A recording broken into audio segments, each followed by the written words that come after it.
Persegui sul filo dell'onda, Radio Nostra che accende la sonda, polpa dolce che sembra un bacio, nocciolo duro diritto in faccia. C'è Davide che incastra le frasi, fa domande che pungono quasi. Roberto rilancia, sorride, scava sotto le frasi tranquille. E alla regia c'è Gianluigi che sorveglia i respiri e i litigi. Un pulsante silenzio sospeso, un sorriso ed è fuoco acceso.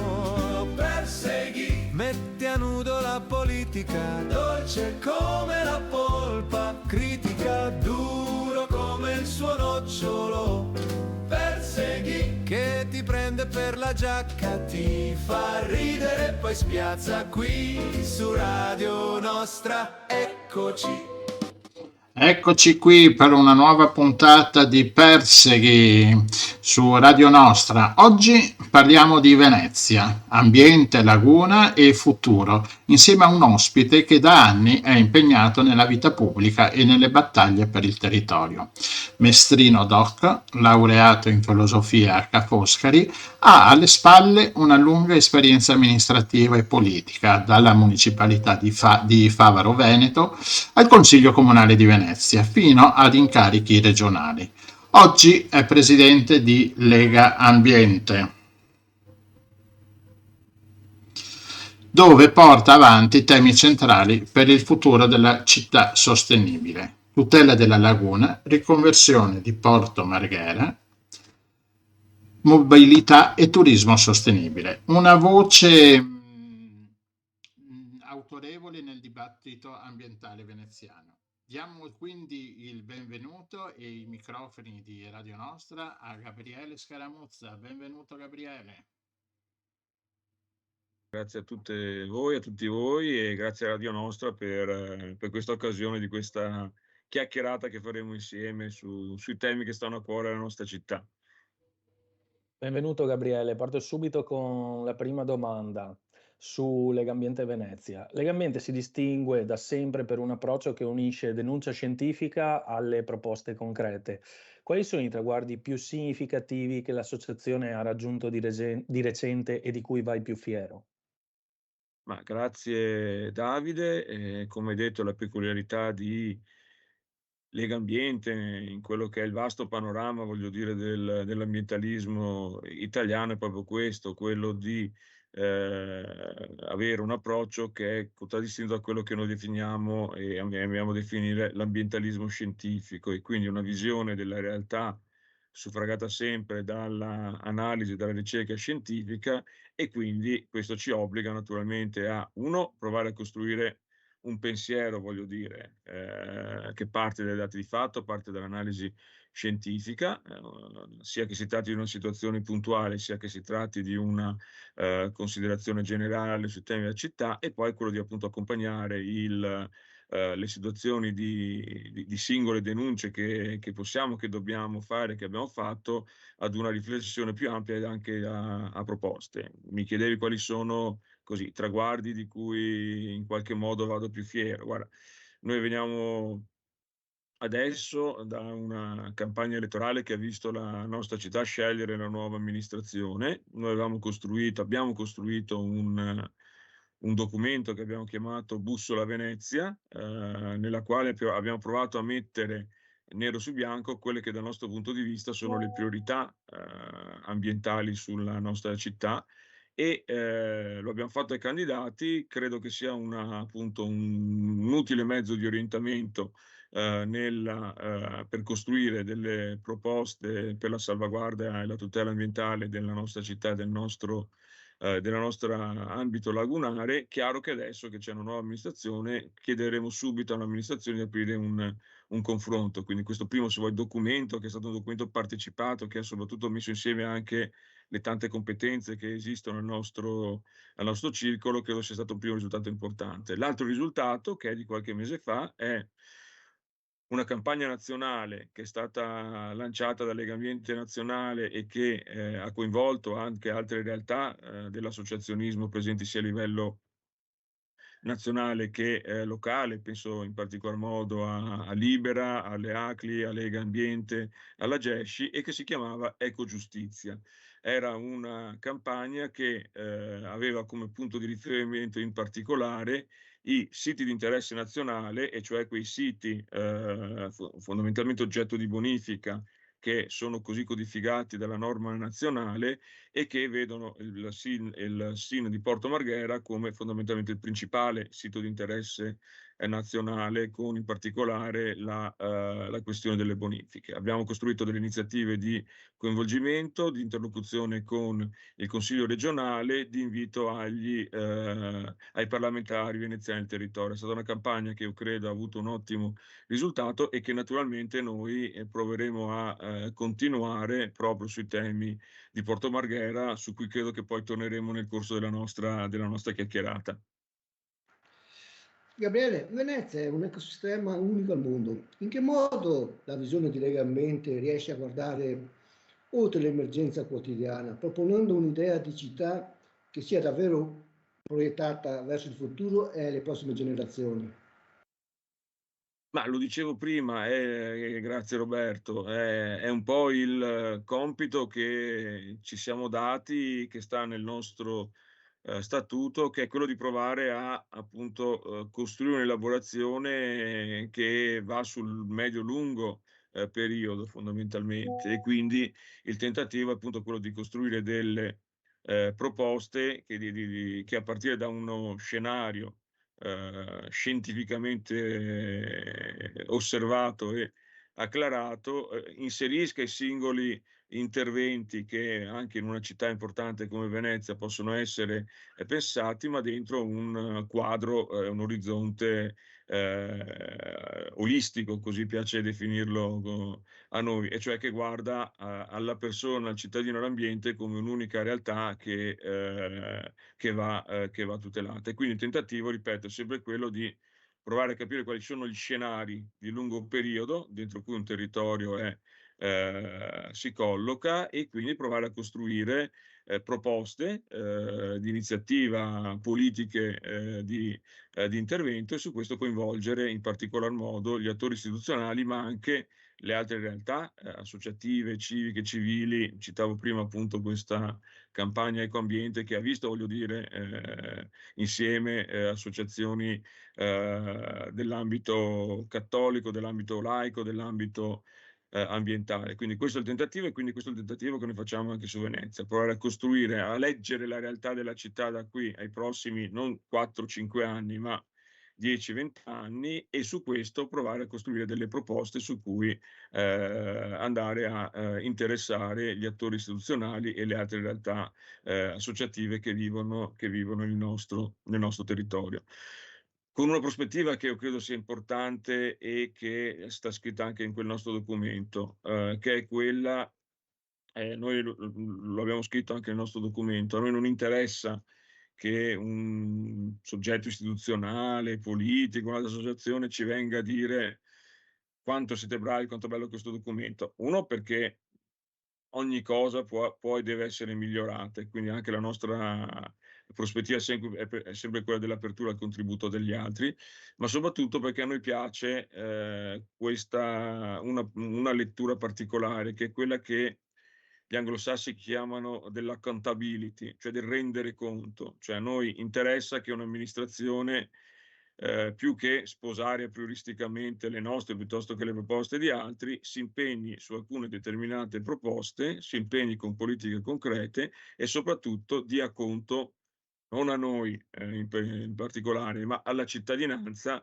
di quanto quegli impegni che sono stati fatti sono poi portati a termine. Ecco, e quindi è questo il modo con cui noi proviamo a costruire questo orizzonte di lungo periodo, che, come capite, su Venezia ha una particolare importanza, perché Venezia è forse la città in Italia che vive sul concreto i temi del cambiamento climatico, e quindi nella necessità dell'adattamento della città e dell'ambiente al cambiamento climatico, della salvaguardia, che è ambientale ma anche storica, e quindi della necessità di far parlare insieme i diversi soggetti che su questa città operano. Noi il nostro scopo è esattamente questo: provare a costruire una visione e a mettere insieme attorno a questa visione i soggetti che sono interessati, istituzionali, politici, ma anche, ci tengo a ribadirlo, della società civile e dell'associazionismo. Io, Gabriele, ero curioso di alcune iniziative che portate avanti nei territori, insomma, se uno volesse diventare socio, no, di Legambiente. E me ne vengono in mente due in questo momento, no? La Goletta Verde e i monitoraggi della qualità dell'aria. Se magari ci spieghi un po' come funzionano e cosa sono, e poi come riuscite a trasformare queste iniziative che partono da dei dati, no? Da un approccio scientifico in proposte politiche concrete, sociali, nelle quali coinvolgere l'amministrazione in un principio, come dicevi tu, di accountability nei confronti dei cittadini.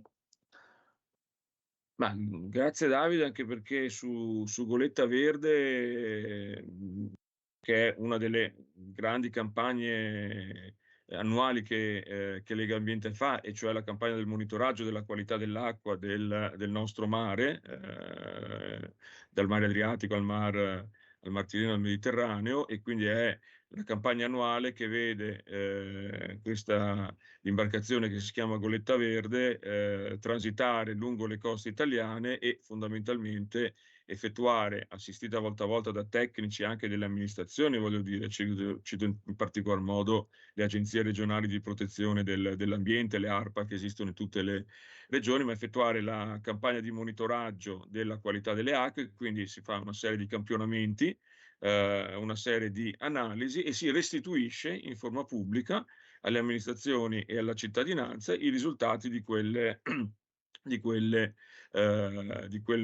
campionamenti, anche fondamentalmente assegnando dei riconoscimenti di qualità ai territori littorani più virtuosi da questo punto di vista.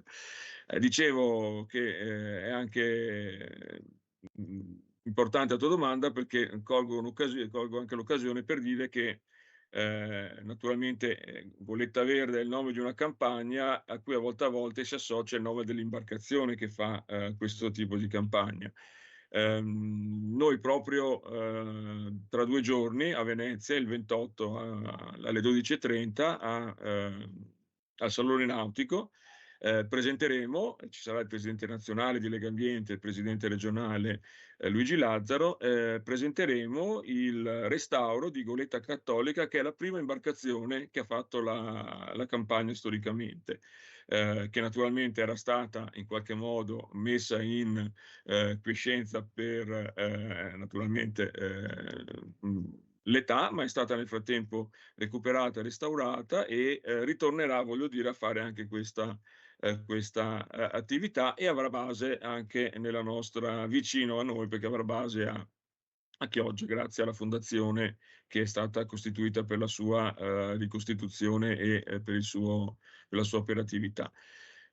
L'altra attività è una delle altre attività è anche quella appunto del campionamento, non solo della qualità delle acque, ma anche della qualità dell'aria, fondamentalmente. In questo senso, noi, per esempio, come Legambiente Venezia, ci stiamo attrezzando con delle centraline di rilevazione, che potranno essere diciamo utilizzate dai soci, o anche messe a disposizione della cittadinanza, per effettuare, magari in alcuni luoghi sensibili, penso alla vicinanza agli aeroporti fondamentalmente, piuttosto che agli impianti produttivi, per monitorare la qualità dell'aria, e anche in questo caso restituire i risultati di questi campionamenti alla cittadinanza. Ripeto, sempre con un approccio che è quello più scientifico possibile, quindi noi non solo provvediamo all'attrezzatura scientifica, ma naturalmente poi se ce l'abbiamo in casa con risorse professionali nostre, se non ce l'abbiamo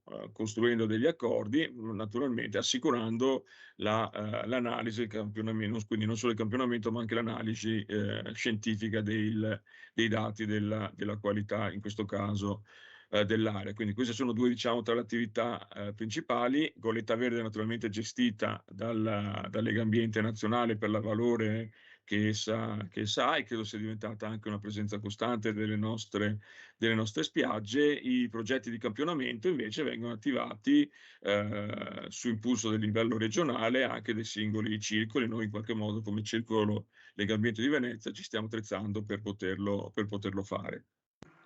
Gabriele, Legambiente da sempre sostiene un approccio sistematico per la difesa di Venezia dall'innalzamento dei mari. Qual è la vostra proposta per integrare un qualcosa di naturale accanto al Mose, che vada dalle barene per salvare la laguna? Lo si diceva prima, Venezia è probabilmente una delle città al mondo che vive il cambiamento climatico sulla propria pelle e sarà destinata a viverlo sempre di più. Complice appunto l'innalzamento del livello medio di marea che il cambiamento climatico porta con sé, e quindi noi riteniamo che occorra una volta per tutte provare a costruire appunto uno scenario di lungo periodo dentro cui inserire anche le singole opere.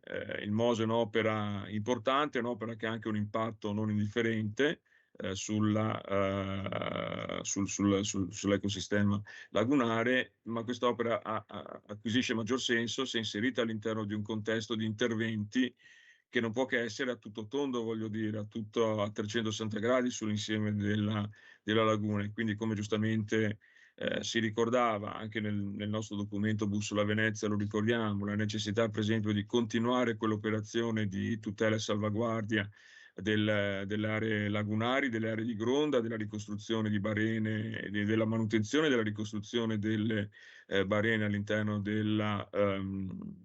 dell'ambiente lagunare.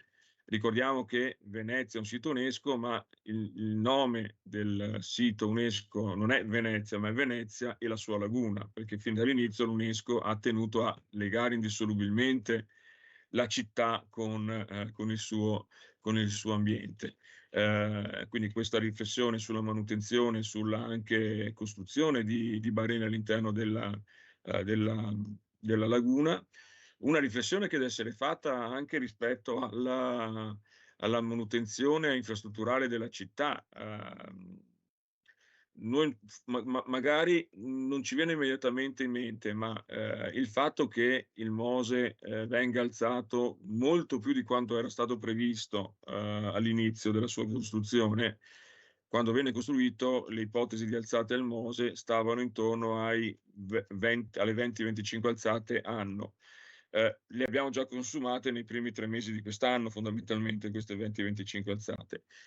Tenere il Mose alzato, ripeto, ci si pensa poco, ma non ha solo conseguenze sul porto, senz'altro mette in protezione la città, ma ad esempio in una città che è fondamentalmente priva di una rete fognaria e che scarica molto in acqua, più la barriera di mare, più non c'è comunicazione tra l'interno della laguna e l'esterno del mare, più c'è anche un tema di, voglio dire, potenzialmente potenziali inquinamenti da reflui e di natura fognaria, fondamentalmente. Quindi c'è per esempio la necessità quindi anche di interventi infrastrutturali sulla città che riguardano appunto la rete delle acque reflue, delle acque fognarie. Noi non siamo neppure in principio contrari, purché venga studiato in maniera seria anche a, per esempio, interventi sul corpo urbano della città che possano pensare anche il parziale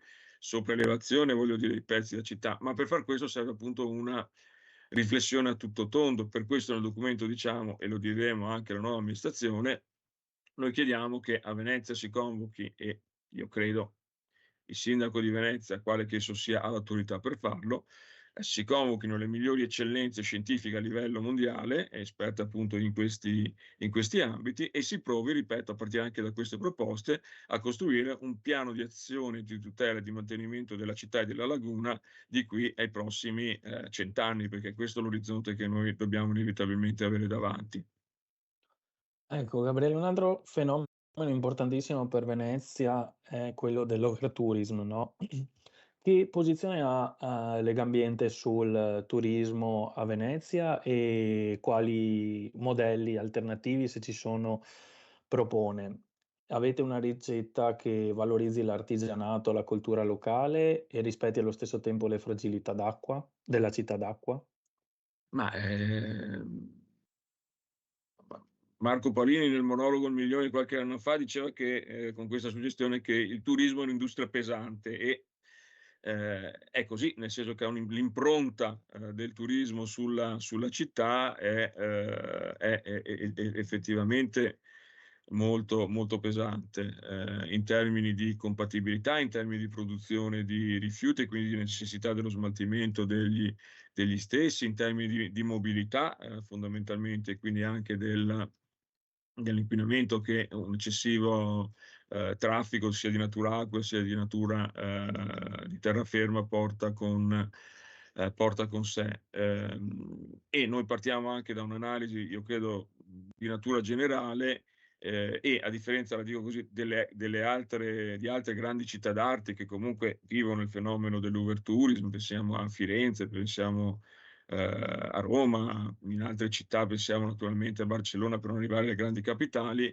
ma il centro storico veneziano è un centro storico molto piccolo e quindi in cui inevitabilmente, voglio dire, c'è anche una concentrazione elevatissima, che crea anche un problema di gestione delle relazioni con le residenze. Allora, noi partiamo da una considerazione generale che nessuna città dovrebbe vivere di una sola economia, perché nel momento in cui una città dipende da una sola economia, nel momento in cui questa economia potrebbe entrare in crisi, e lo abbiamo visto per esempio per quanto riguarda il turismo durante il periodo del Covid, oggettivamente la città rischia di rimanere gravemente penalizzata. E quindi noi crediamo che occorra prima di tutto provare a diversificare, voglio dire, il mix economico della città e, come dicevi tu, Davide, provare a promuovere una serie di attività legate ad esempio all'artigianato locale, ma piuttosto anche alle imprese innovative, voglio dire, che in un ecosistema urbano come Venezia, con 2 università di eccellenza, con la possibilità comunque di essere connessi con il mondo, possono ben trovare, voglio dire, insediamento, e quindi provare a suggerire alle amministrazioni questo tipo di politica di natura appunto di sviluppo economico, di attività alternative. È chiaro che poi la grande riflessione che va fatta è quella sulla gestione dei flussi, fondamentalmente. Noi partiamo, credo, dalla constatazione che le misure che sono state messe in campo fin qui sono misure che in realtà hanno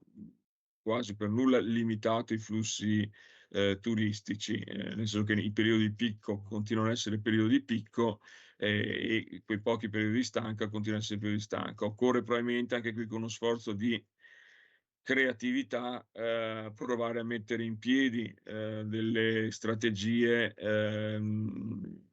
di diversificazione dei flussi, che forse non partono tanto dal principio: se vuoi Venezia devi pagare, la banalizzo, è molto più complessa la cosa.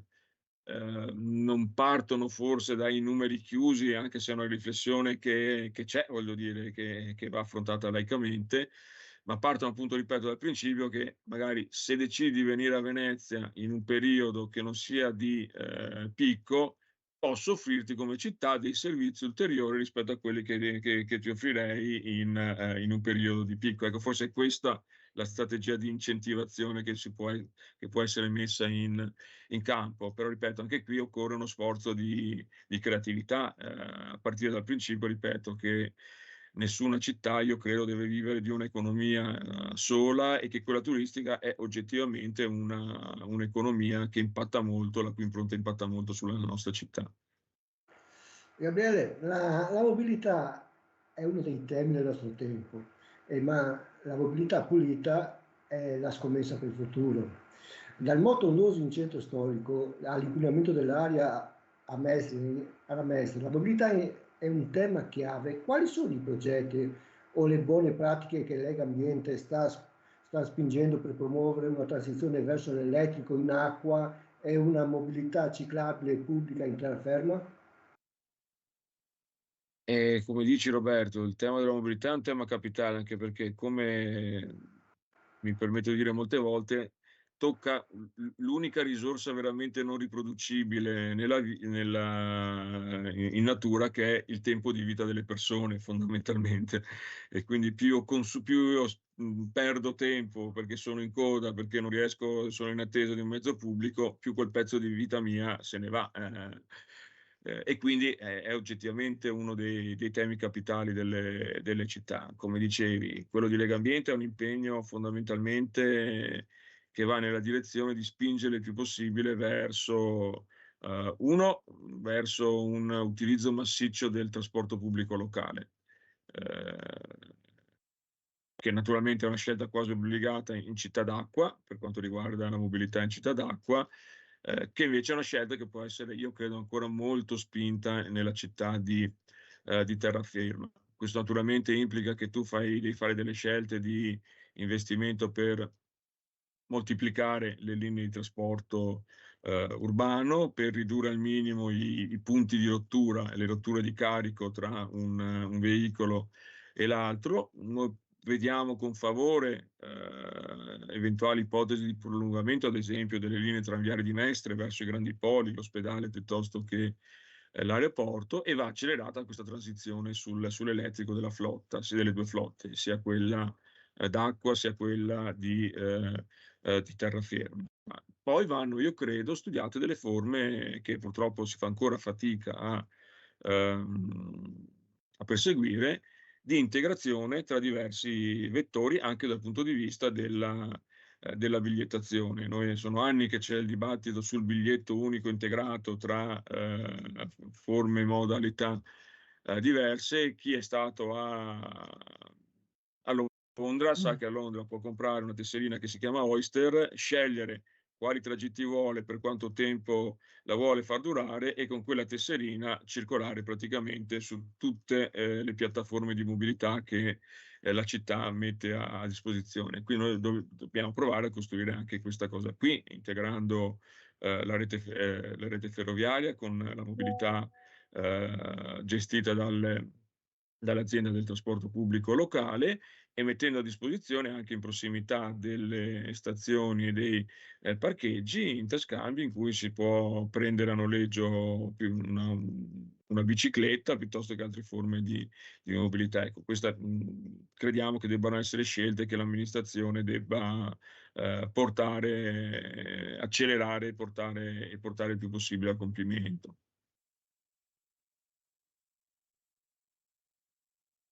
Bene, Gabriele, io passerei a un punto che hai toccato più volte durante questa chiacchierata, Porto Marghera. È un'area che ha una storia davvero complessa, insomma. E qual è il punto di vista di Legambiente su Porto Marghera? Siete in prima linea per guidare la rinascita di quest'area? Oppure non è un vostro interesse, insomma? Qual è il vostro punto di vista? E potrebbe di nuovo diventare un polo d'eccellenza? E se sì, in quale ambito? Allora, grazie Davide per la tua domanda. Il nostro documento Bussola Venezia contiene una parte, l'ultima, che è un focus proprio su Porto Marghera e sulle bonifiche. A dire che per noi quest'area è un'area di interesse straordinario per la nostra città, e anche questa campagna Ecogiustizia che abbiamo costruito insieme a queste altre grandi realtà dell'associazionismo laico e cattolico lo dimostra. Noi esprimiamo una grande preoccupazione, nel senso che noi oggi abbiamo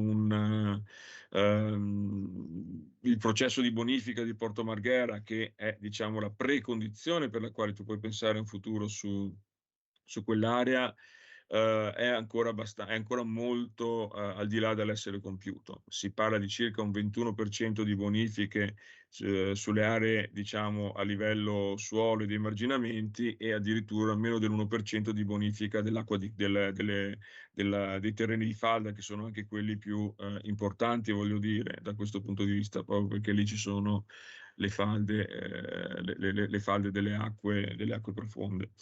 E quindi c'è la necessità di ricostruire le condizioni, che significa prima di tutto in termini finanziari, per completare, e quindi anche qui per costruire un piano pluriennale, ma che abbia come scopo il completamento delle bonifiche di Porto Marghera.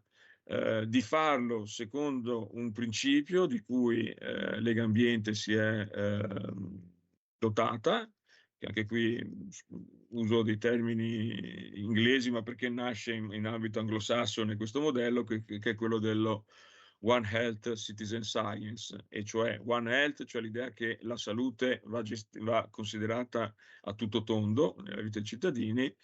Citizen Science nel senso che è un modello di partecipazione anche della cittadinanza alle campagne di monitoraggio circa lo stato di avanzamento delle bonifiche e i livelli di inquinamento. E quindi quello che noi chiediamo nel nostro documento è che le amministrazioni si impegnino, uno, a mettere le risorse, ma due, soprattutto a perseguire questo modello, che è un modello di partecipazione attiva dei cittadini, anche qui nella prospettiva del rendere conto, dell'accountability, di restituzione dei risultati.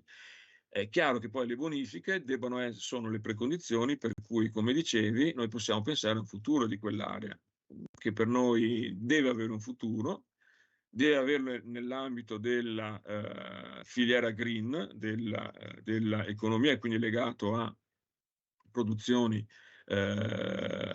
ambientalmente compatibili, sostenibili, legato anche a poli di produzione di e di ricerca. Si parlava qualche tempo fa, ad esempio, di un polo che sull'idrogeno, di un hydrogen park. Certo, saremmo contrari nel momento in cui si paventasse a Porto Marghera l'utilizzo di Porto Marghera per attività per noi assolutamente non compatibili, depositi terre rare, piuttosto che qualcuno ha paventato anche possibili utilizzi di natura legata all'industria, alla filiera dell'industria militare. È chiaro che per noi non è questo il futuro di Porto Marghera, ma può essere, dentro questo ragionamento sulle filiere anche della produzione ambientalmente sostenibile e innovative, può e deve essere anche un pezzo di quella politica di diversificazione economica che dicevamo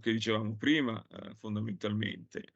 Oltre, riguarda solo in parte il tema delle bonifiche, ma visto che parliamo di Porto Marghera, io credo sia giusto dirlo, oltre a costruire una visione di lungo periodo per il nostro porto, che è un pezzo importante dell'economia della città, che oggi deve naturalmente scontare le compatibilità con l'ambiente in cui è inserita la nostra città. Su questo noi diciamo che va finalmente sciolta ogni remora e accelerata sulla progettazione dei terminal offshore, fondamentalmente, quindi di terminal al di fuori delle bocche di porto, per consentire operatività al porto, ma soprattutto consentire anche una maggiore compatibilità ambientale. Quindi un'attenzione particolare su Porto Marghera, la necessità di portare a termine i processi di bonifica e di però insediare attività che stiano dentro la filiera delle produzioni compatibili, sostenibili e anche della ricerca e dell'innovazione. Bene, proviamo a affrontare il problema, speriamo di no, delle comunità energetiche nei centri storici, le difficoltà. Voi di Legambiente state promuovendo con forza le comunità energetiche rinnovabili. Come dimostrate che è possibile fare innovazione e produzione energetica pulita anche in un contesto delicato e monumentale come quello di Venezia? Ma questo è appunto un tema su cui vorremmo concentrare la nostra attenzione nelle prossime settimane, nei prossimi mesi. Noi crediamo che quella delle comunità energetiche siano dei modi possibili, non solo per sperimentare forme e possibilità diverse di produzione, ma anche appunto perché hanno un coinvolgimento largo della cittadinanza, e quindi con oculatezza, però crediamo che anche sul centro storico di Venezia ci sono aree, ad esempio, in parti delle isole, voglio dire, che potrebbero essere utilizzati, ma vadano avviati appunto anche progetti di sperimentazione di comunità energetica. Penso anche che nel momento in cui noi riuscissimo a farlo su un contesto particolare come quello di Venezia, dimostreremo oggettivamente una capacità della città di stare dentro pienamente questa sfida e anche dimostrare che nulla è impossibile nel momento in cui ci sono le volontà, e quindi anche questo sarà un terreno di confronto con la nuova amministrazione della città, a cui proporremo la costruzione e la possibilità di favorire la costruzione di comunità energetiche. Gabriele, invece io vorrei tornare un attimo sulle campagne che state portando avanti, come quella della pulizia delle spiagge o Sì. i dossier sui parchi urbani. Come sta rispondendo la cittadinanza? Cioè c'è partecipazione da parte dei veneziani e in particolare ci sono dei giovani che partecipano a queste iniziative? Ma sì, grazie Davide, nel senso che appunto Legambiente, una parte importante dell'attività di Legambiente sono anche le campagne, che sono certe quelle di Vigoletta Verde, quelle di campionamenti, ma sono anche queste campagne di sensibilizzazione che tu citavi prima, e quindi quelle legate in particolar modo alla pulizia delle spiagge o la storica campagna Puliamo il mondo, voglio dire, che ogni anno intorno al mese di settembre vede impegnati circoli di Legambiente. Noi siamo stati impegnati poche settimane fa in una spiaggia dell'Arenile, in una pulizia di una parte di spiaggia dell'Arenile al Lido di Venezia, con un'esperienza molto interessante in cui abbiamo portato alcune classi di una scuola francese che erano qui a Venezia per visitare la città, hanno chiesto di poter effettuare un'attività di natura ambientale, e noi gli abbiamo proposto questo tipo di attività di pulizia dell'arenile, quindi c'è stato un coinvolgimento molto forte di queste classi, e sono stati raccolti oltre, se non ricordo male, un'ottantina di chili di rifiuti in mezza giornata, voglio dire, di campagna, e noi abbiamo visto che quando queste campagne vengono attivate c'è effettivamente un coinvolgimento vero dei giovani, perché la riflessione che noi facciamo è che le nostre nuove generazioni hanno effettivamente una sensibilità nei confronti dei temi ambientali che è molto spiccata e che credo debba essere coltivata.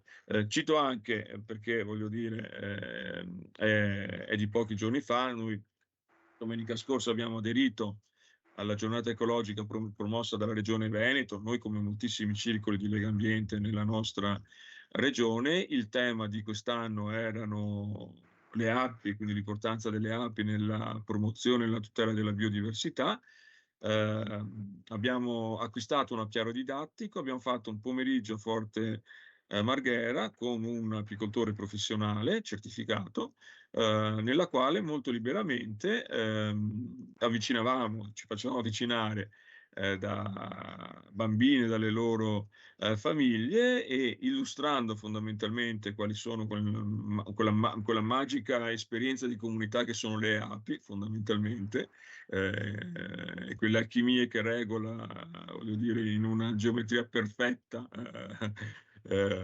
l'alveare, una suddivisione perfetta dei ruoli tra api regine, fuchi, gregari e quant'altro. E ad esempio li abbiamo avvicinati, è stato anche un modo offrendo anche un piccolo presente, una confezioncina di miele, ma in un pomeriggio si sono avvicinati circa un centinaio di bambini, altrettante famiglie, e devo dire tutte hanno dimostrato un interesse e anche una voglia di essere coinvolti nuovamente. Tant'è che la riflessione che stiamo facendo è se provare a costruire degli accordi con la stessa Forte Marghera per rimanere in forma permanente, voglio dire, con un presidio, diciamo, di api. Quindi queste iniziative servono non solo per operare concretamente, ma servono, io credo, come dici tu, per sensibilizzare e la nostra esperienza è che effettivamente una risposta vera c'è da parte delle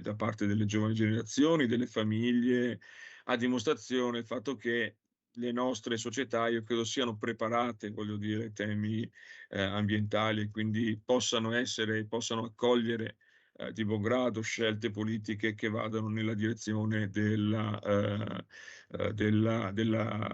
un ambientalismo, di politiche ambientali serie, concrete e sostenibili.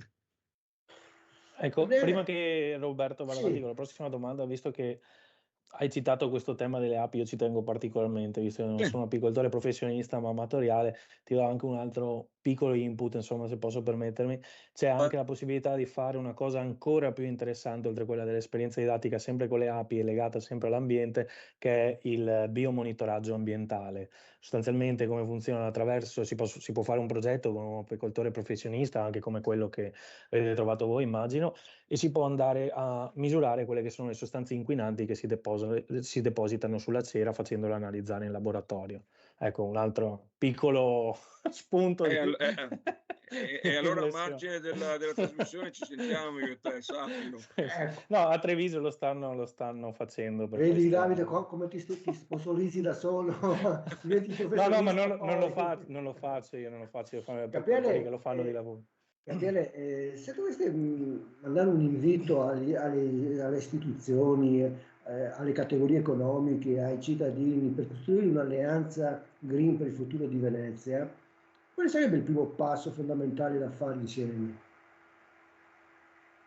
Il primo passo fondamentale è avere la consapevolezza che la nostra città può essere il luogo dove effettivamente una alleanza larga tra istituzioni, cittadini, associazioni può davvero provare a cambiare in meglio il modello di sviluppo della città partendo appunto dall'attenzione ai temi ambientali, e potrebbe essere quindi la possibilità di capire come, la dico così, ormai ce lo dicono anche moltissimi studiosi, ma che anche un vero pezzo dello sviluppo economico passa per la promozione delle filiere green, delle filiere della sostenibilità, perché dietro a queste filiere appunto esistono imprese che ad esempio lavorano nel campo della produzione della mobilità di natura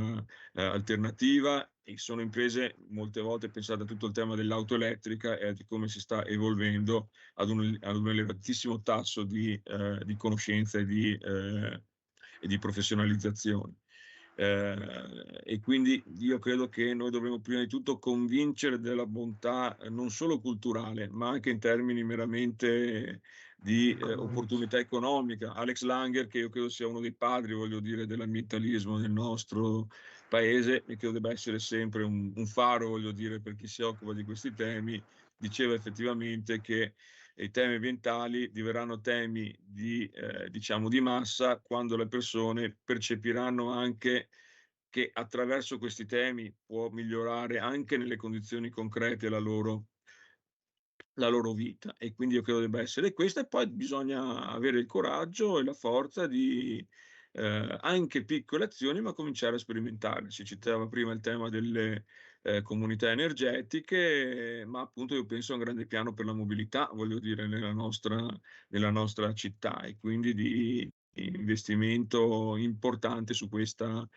delicato ambito della vita delle persone. Quindi credo che questi potrebbero essere i primi passi che a Venezia provano a costruire un'alleanza verso la sostenibilità ambientale.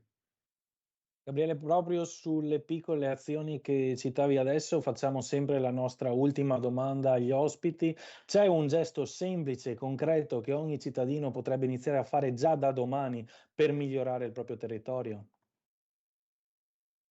Ma io credo, è banale, ma proprio la cura nei confronti dell'ambiente che vive nelle sue immediate vicinanze, dal giardino di casa al parco che ha magari a qualche decina di metri, magari imparando, Davide, stiamo parlando, ma magari imparando che ad esempio aiutare le api ad avere dei terreni, delle coltivazioni da impollinare è un elemento che aiuta la biodiversità, aiuta la ricchezza del territorio. Su questo credo sia anche importante un'operazione che noi dobbiamo fare con le scuole, di costruzione di patti educativi con le scuole, proprio perché io vedo che nelle giovani generazioni, una volta che colgono questa cosa, sono accompagnate, l'attenzione, la sensibilità c'è tutta. Poi alcune piccole cose, perché appunto la bellezza e io credo il vantaggio di questo approccio all'ambientalismo è anche effettivamente che uno può magari con piccole azioni fare dei contributi concreti. Se uno rinuncia per una volta a uscire col mezzo proprio solo per fare qualche centinaio di metri, perché succede anche questo, voglio dire, la maggioranza degli spostamenti dei nostri mezzi privati sono spostamenti di, se non poche centinaia di metri, ma di qualche chilometro.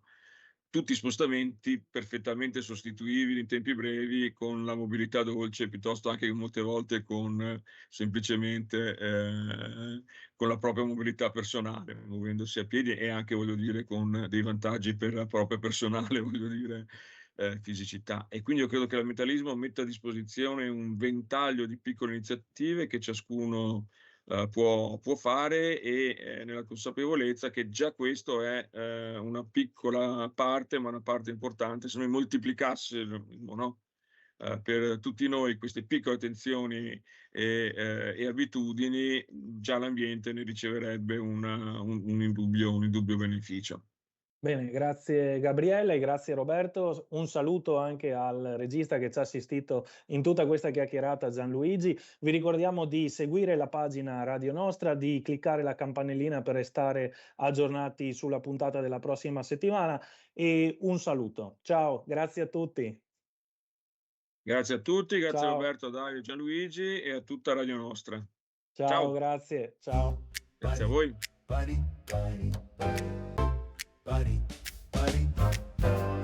Persegui sul filo dell'onda, Radio Nostra che accende la sonda, polpa dolce che sembra un bacio, nocciolo duro diritto in faccia. C'è Davide che incastra le frasi, fa domande che pungono quasi. Roberto rilancia, sorride, scava sotto le frasi tranquille. E alla regia c'è Gianluigi che sorveglia i respiri e i litigi. Un pulsante silenzio sospeso, un sorriso ed è fuoco acceso. Persegui, metti a nudo la politica, dolce come la polpa, critica, duro come il suo nocciolo. Persegui, che ti prende per la giacca, ti fa ridere e poi spiazza qui su Radio Nostra. Eccoci, entrano i grandi discorsi, tra promesse e numeri corsi, ma nel piatto restano i fatti e le frasi che scappano a tratti. Come mai che non molla la presa? Chi ci guadagna? Domanda sospesa.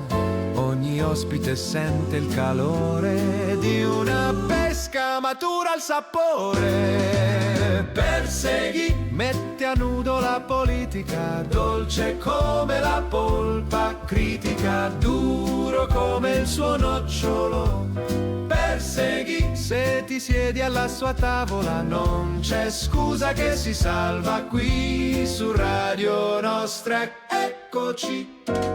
Tra una risata e un imbarazzo scivola via ogni velo di ghiaccio. E se una frase rimane strozzata, Persegui torna, la serve tagliata. Persegui, mette a nudo la politica, dolce come la polpa, critica, duro come il suo nocciolo.